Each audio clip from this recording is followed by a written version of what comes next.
Olá! Está começando mais um Mar Sem Fim, mais uma vez na Resex do Arraial do Cabo. No programa anterior, você viu a ocupação desordenada, aquela coisa horrenda que se tornou a cidade do Arraial do Cabo. E muita coisa interessante, como a pesca da lula, por exemplo. No programa de hoje nós vamos mostrar uma canoa típica, cujo nome vem bem a calhar, canoa de boçarda, uma técnica em extinção. Você vai ver um tipo de pesca praticado há centenas de anos e que se repete até hoje. E além disso, o principal, maravilhosas imagens debaixo d'água. Vamos lá? Mar Sem Fim, segundo episódio da Resex Arraial do Cabo.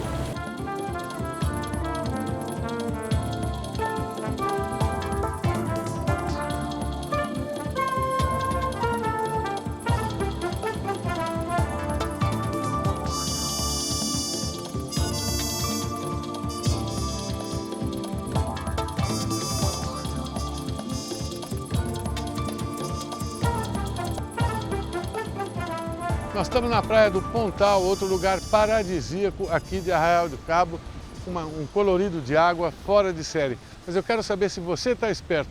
Qual é o bem cultural que está aqui perto de mim? Um bem cultural de todos os brasileiros decretado pelo IPHAN, o Instituto do Patrimônio Histórico Nacional. Sabe qual é? As embarcações típicas. Essas embarcações são completamente diferente uma das outras. Esta daqui é típica daqui de Arraial do Cabo. Eu até pensei que não existisse mais. Para minha surpresa, encontramos uma meia dúzia delas. Elas derivam da canoa de índios, são canoas de um pau só, mas tem várias diferentes. Primeiro, essa borda um pouco mais alta, que é essa faixa azul aqui que é colocada, é uma madeira colocada. Segundo, a tolda, que também não é original dos índios. Terceiro, a popa reta, também bastante típica daqui. E por fim, o casco delas, vocês veem ali para aquela outra que está de cabeça para baixo, o casco delas é completamente reto.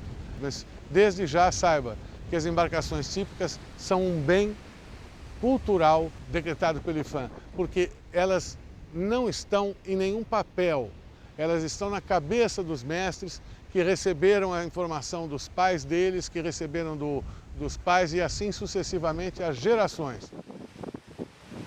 Ô Paulo, explica um pouquinho quem são os mestres sabedores. Então, eu acho que são pessoas que têm algo a nos dizer diante de um mundo em que, né, toda a questão ambiental e toda a questão da dimensão da cultura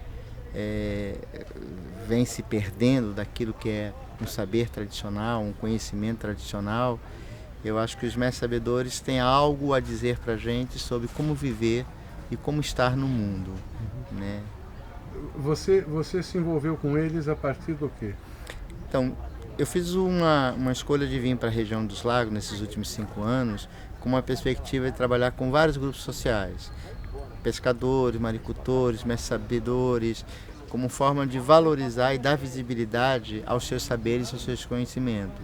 Há uma estratégia de trabalho em termos de pesquisa em que a gente está querendo perceber como é importante essa subjetividade, essa maneira de encarar o mundo e como eles têm algo a dizer diante de um conhecimento racional, de uma modernidade que vem e que atropela esses saberes e faz com que essas pessoas se tornem descartáveis, invisíveis aos olhos das políticas públicas, aos olhos da inserção social e de intervenções políticas mesmo. E o senhor nasceu aonde, mestre? São Pedro de Aldeia. São Pedro de Aldeia.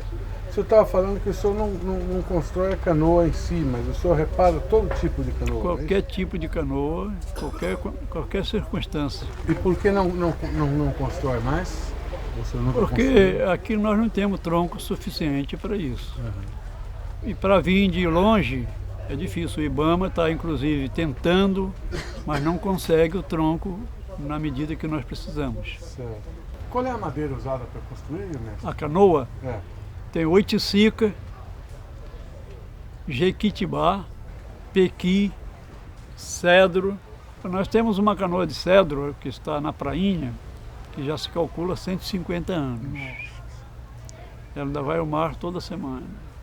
há uma necessidade da gente ter alguém que substitua o Chonca para o futuro, porque possivelmente com a perda dele se perde o saber fazer reforma de canoas de boçal. Eu aprendi vendo os antigos, nunca tive um professor.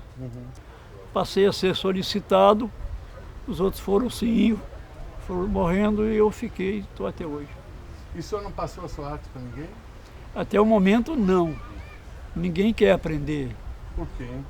Todo mundo quer estudar, todo mundo quer ser alguma coisa diferente.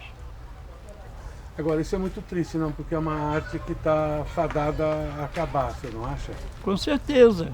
Eu falo sempre, se eu morrer hoje ou daqui a 10 dias, se acaba. Porque ninguém vai fazer o trabalho que eu faço. A própria pescaria, o próprio pescador está se acabando, o peixe está sumindo. Então, tudo mais difícil. E o que essa canoa ela está em uso há quanto tempo? O que você pode dizer dela? Há datações da Câmara em que fala da pesca tradicional e uso desse tipo de canoa desde 1600. Então essa canoa é aquilo que dá a alma, o ethos, a maneira de ser da pesca tradicional de Arraial do Cabo. Eu estou super contente porque a gente conseguiu flagrar agora cenas típicas aqui nessa beleza de lugar que é a prainha no Arraial do Cabo. E as cenas típicas são dos pescadores artesanais. 2 canoas de borçado chegando nesse mar lindíssimo, lotadas de peixe. Curta aí porque vale a pena e é uma das últimas cenas dessas que você pode ver.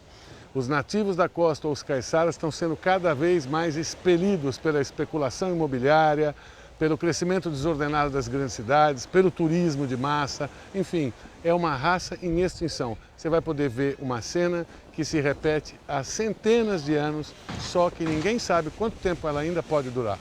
Curta aí, vale a pena. Perdendo-se uma canoa desse tipo, com tantos anos de serviços prestados, o que o Brasil perde? Perde uma biblioteca,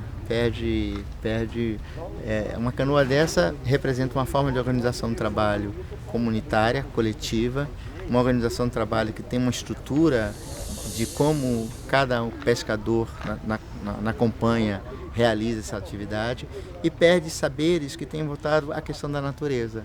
Ou seja, uma canoa dessa, ela redefine uma compreensão, um manejo com as próprias mãos do que é a pesca. E a maneira como se apropria da natureza, a maneira como se olha para a natureza. Seu vento, qualidade da água, correnteza, que tipo de batida o peixe dá, né, o gestual que isso propicia, a linguagem, né, e a articulação oral que o pescador estabelece no arrasto da pesca e tal. E com ela se perde todo esse saber, que é muito mais profundo do que eu falei aqui.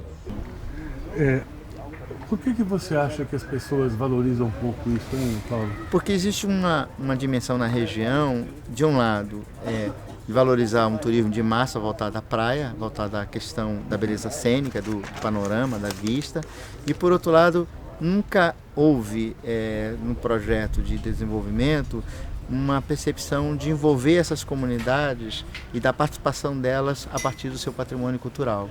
Então me parece que a gente naturaliza na sociedade brasileira a exclusão do outro. E quando a gente exclui o outro, a gente exclui todo um patrimônio, todo um saber, toda uma maneira própria de viver o mundo.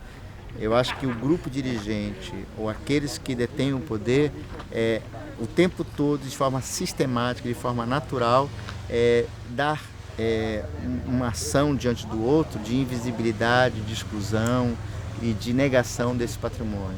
Então a gente pensar que muito do nosso patrimônio cultural, que está na mão desses mestres sabedores, muita maneira de ver o mundo, muita capacidade de perceber que esses conhecimentos são conhecimentos sustentáveis, né, que podem ser recuperados como forma de uma nova percepção de mundo, uma nova organização de mundo, uma nova visão de mundo, é isso que é ignorado em função de uma ideia equivocada de progresso, desenvolvimento ou qualquer coisa nesse nível aí.